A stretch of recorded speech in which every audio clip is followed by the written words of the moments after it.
મિત્રો ફાઇનલી આજે હું બેટ દ્વારકામાં આવી ગયો છું। તમે અહીં જ્યારે આવો ત્યારે તમે આ બોટનો આનંદ માણવા ભૂલતા નહીં। બાકી તમે અહીંનો વ્યૂ જુઓ, કેવો મસ્ત વ્યૂ આવી ગયો છે।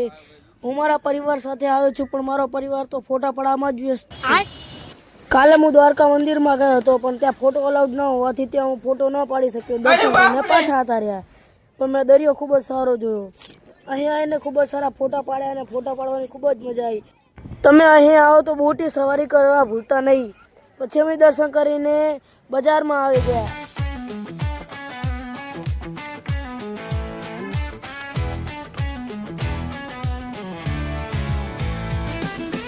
ત્યારબાદ અમને જ્યુસ પીવાનું મન થયું, તો મારા પરિવારે જ્યુસ પી દીધું। મેં અને મારા ભાઈએ દબાઈને જ્યુસ પીધું અને મારી માસીનો છોકરો તો આઈસ્ક્રીમ જોતો જ રહી ગયો।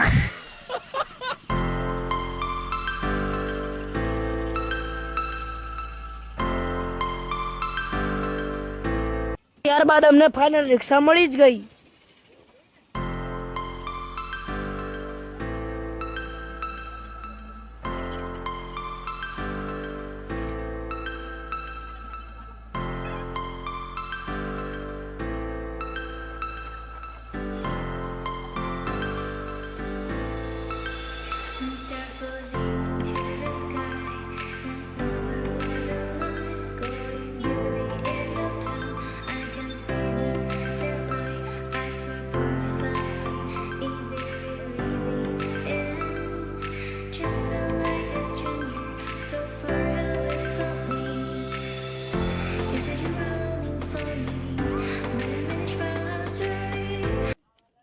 ત્યારબાદ અમે ગાડીમાં બેહીને પુલ તરફ જવા રવાના થયા।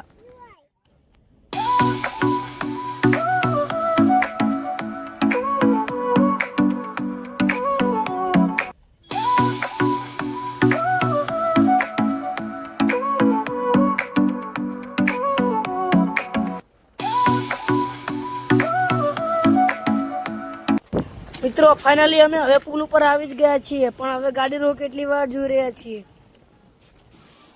આ વિડીયોને બને એટલો તમે લાઈક, સબસ્ક્રાઈબ અને શેર કરી દેજો। અમે આવા નવા વિડીયો મેકતા રહીશું। જો તમે દ્વારકા આવો તો બેટ દ્વારકા જવાનું ભૂલતા નહીં, કારણ કે અહીં ખૂબ જ મજા આવ્યું સ્થળ છે।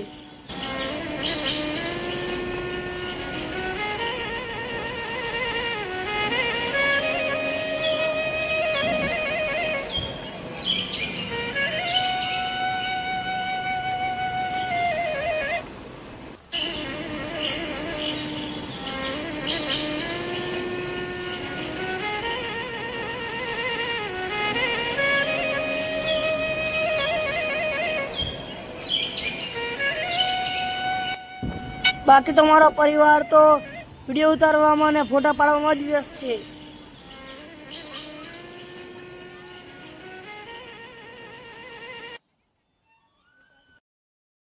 મિત્રો અમે શિવરાજપુરના દરિયા કિનારે આવી ગયા છીએ। મારો ભાઈ તો ક્યારનો નાવા જતો રહ્યો, બસ હું જ અહીં ઊભો રહ્યો છું। હું તો એ ફોટા પાડતો ફરતો જતો, પણ ત્યાર પછી મને ખબર પડી અહીં તો ખૂબ જ બધા નાના કરટલા છે, એટલે ત્યાંથી હું તરત ત્યાંથી દુમ દબાઈને ભાગી ગયો। બાકી તમને આ વિડીયો કેવો લાગ્યો, લાઈક, સબસ્ક્રાઈબ અને શેર જરૂરથી કરજો।